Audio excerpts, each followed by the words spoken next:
Are you tired of all your Minecraft builds looking like this? Well, in this video, I'm going to show you 3 easy tips to improve all of your Minecraft builds. So, let's get into it.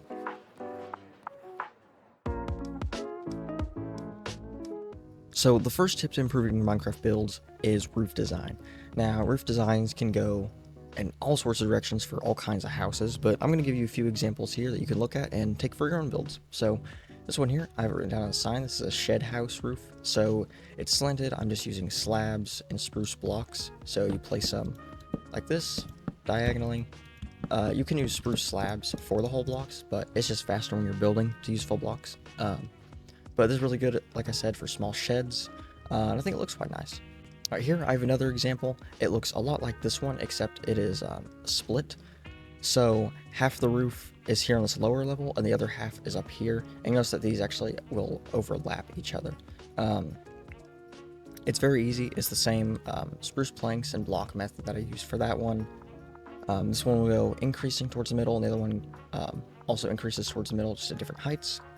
And of course, you could bring this down and just have it like a regular slanted roof. I think I have an example of that later in the video, so we'll see. Okay, so here I have a barn roof. Now this barn roof is very easy to build. You just have a slab at the bottom, spruce plank, 2 stairs, another spruce plank, another stair, another spruce plank, and then 3 spruce planks at the top. Now I can sit here for a little bit so you can see how I'll build it. I'm just going to explain a little more. This is really good for farmhouses and, like I said, barns. I think it looks really nice, and it's nothing too crazy. It's not overly detailed, so they don't take too much time to build, but I think they're really good for this, and I think they're really nice. So, okay, now over here, I have a bit of a rustic house build. I think it's better actually fit for a rustic shed. Like over there, we had that shed over here, so it's a little smaller. Works a lot better scaled down. And it's a very unique roof, though. You don't see many things really like this. Definitely has a lot of character to it. I really enjoy this. I used it on some examples later in the video I'll show you. But I think it looks really nice, and you can do a lot with it. And over here, I have more of a medieval style roof. This one also could have been called an A-frame. I really don't know which one is which. I completely forgot. But it doesn't matter. You're here for the roofs. This does the exact same pattern as this roof here, except when you place that second stair, you just place a block on top of it, and then you carry that pattern up. So you do another stair, and then upside down one, a block, another stair, upside down, another block, just all the way up to the top. And then you can customize up here, really just however you want. But it looks really good, and you can always expand these, so you can do like 2 blocks or 3 or even 4. Really just depends what kind of roof you want to go for. So a lot of versatility, and I think it looks really good. Now, putting blocks in roofs. This is something a lot of people don't do. I highly recommend it, though, because it can add a lot to your builds. I recently built a house, other most recent video, and it had this exact same gradient. You don't have to do gradients in your roofs. I have it more where, sun's shining down, or maybe the color is washed away, so it's most of the color's down here, while at the top it's not.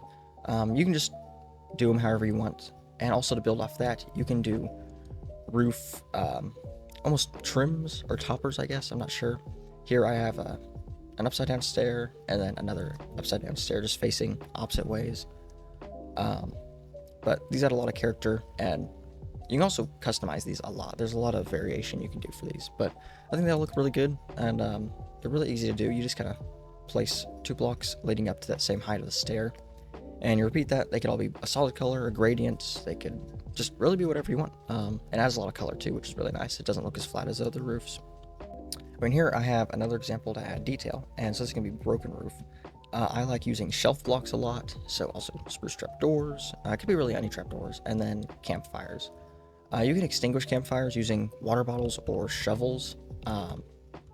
So if you're like putting one down to decorate a roof, you just place it down and then, use a stone shovel on it. So really easy to do. But they add a bit of broken, abandoned feeling. You could also add like cobwebs or whatever else, but just focusing on the roof, I have some trap doors coming down looking like bits of wood or like hanging off, and I just broke a couple blocks to make it look like something's missing.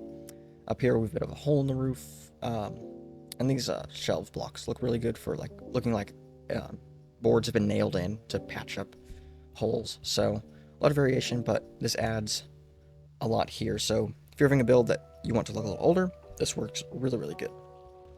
Okay, so here I have a castle top. So this roof is, top of a castle. So you'd imagine that this is the top and it would go down, however many more blocks. But to build the roof, it's very simple. I'm just going to grab these and show you right here. So this is just for one face of it I'm showing you. You place down 3 blocks and then a block in the middle. Then over here, you would outline these blocks like this. So sort of like a helmet shape in a crafting table almost. That's like the only thing I can think of right now. Don't know why. Then you build up 2 more blocks right here, and then a stair of any choice, and then 2 more blocks like this, and then you'll put your wall and then your fence. Okay, we're finally here. How to lay out a house shape. Now, you've probably seen a ton of videos of people building these houses with complex shapes and different roofs. You're wondering, oh, how do they do that? I never learned to do that. And they just do it with this. So you lay out 4 separate areas. It could be obviously any amount. I just have an example here. So I have one area with red wool, one with yellow, one with magenta, and one with lime. Now, most people will try to focus on the inside here. So like, okay, I have 4 rooms, but you really want to focus on is the outside of the house. So this is going to be a wall here. It's going to be outer wall here. This will all along. These don't matter as much. They'll still be outer walls you'll see, but they'll most likely be a little more hidden. So you don't have to worry about those as much. Right now, I try to focus on where you want your main entrance to be, where you want maybe a side to be. Maybe this is an open garage or patio area, something like that. So just getting it laid out and having a good idea is always the first thing to a good build. Now, as you can see, I have a big arrow pointing over here.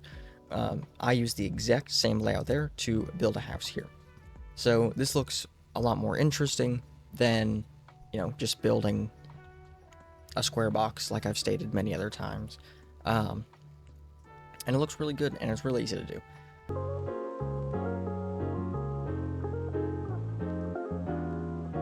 Okay, and for the third tip, I want to talk about wall depth. Now, wall depth is something that is very scary. I'm really bad at decorating walls, and it can look very daunting at first. It's really difficult, but I've learned a few things, and I want to share them with you guys. So here I have an example of, we have some glass blocks right behind there with some trapdoors separating in the middle. So instead of having your windows right here against the wall, just flat with it, they're back one with these trapdoors to separate. So not only do I have depth separation through the back here, but also from side to side as these windows look separated. Okay, I have another example here. This house wall is separated from the terracotta in the back and then the oak frame carrying it all the way around right here. Now what this frame does is adds 1 layer depth and also glass panes, which I recommend don't use glass blocks. In like 90% of your Minecraft builds, please use glass panes. They look a lot better, and they also can add their own depth even by just being there. So I recommend using those a lot more. They just look a lot better. Another thing that I have in my hotbar, you can see, is some stairs and some trapdoors. Now what you can do is place stairs in the corners of your builds and trapdoors on the sides. This adds a more narrow and rounded off top part. You can also get rid of these trapdoors if you don't like them, and you just keep it like this.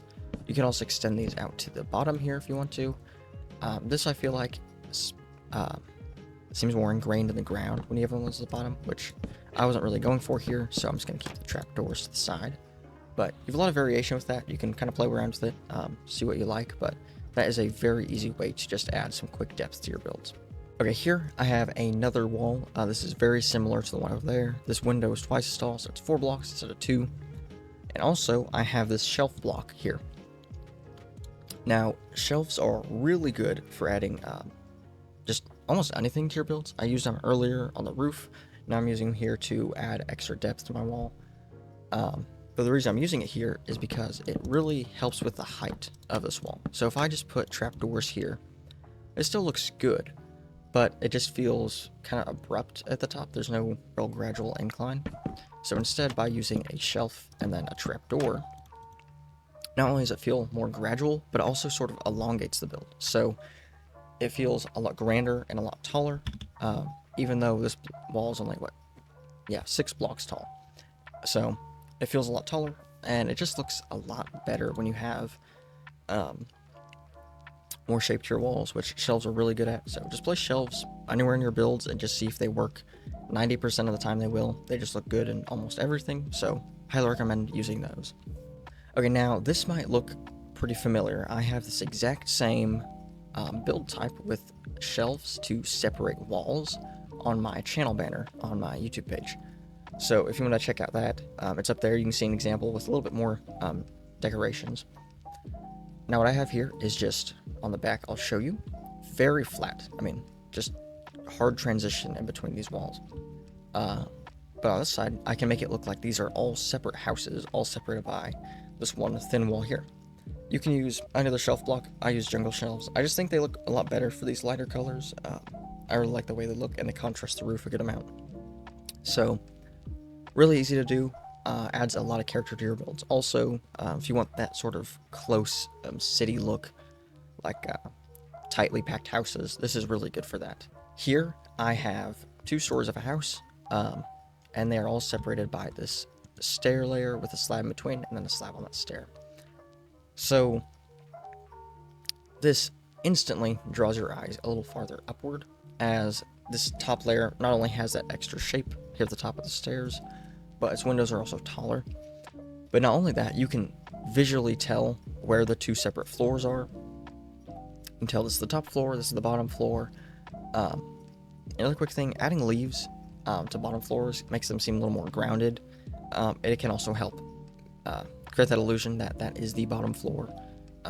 Because getting rid of this right here, you can tell it just doesn't look right. You know, something's missing. You can't really tell. You can tell it's supposed to be a top floor, but it could also be one really big room, and it's really hard to tell. So adding this distinct layer in between really helps pop out builds a lot more. Okay, gradients. And I actually made a video recently of how to build with gradients. However, I left out a huge topic that I completely forgot to talk about, and that's that light is the whole reason most gradients exist. So I'm going to set the time here to night. And you can see here that I have this lantern right here on the ground, and it is lighting up this wall. So you can see here it's a little lighter, it's this white color, and where the light fades, it gets darker up here. So I use some brown terracotta.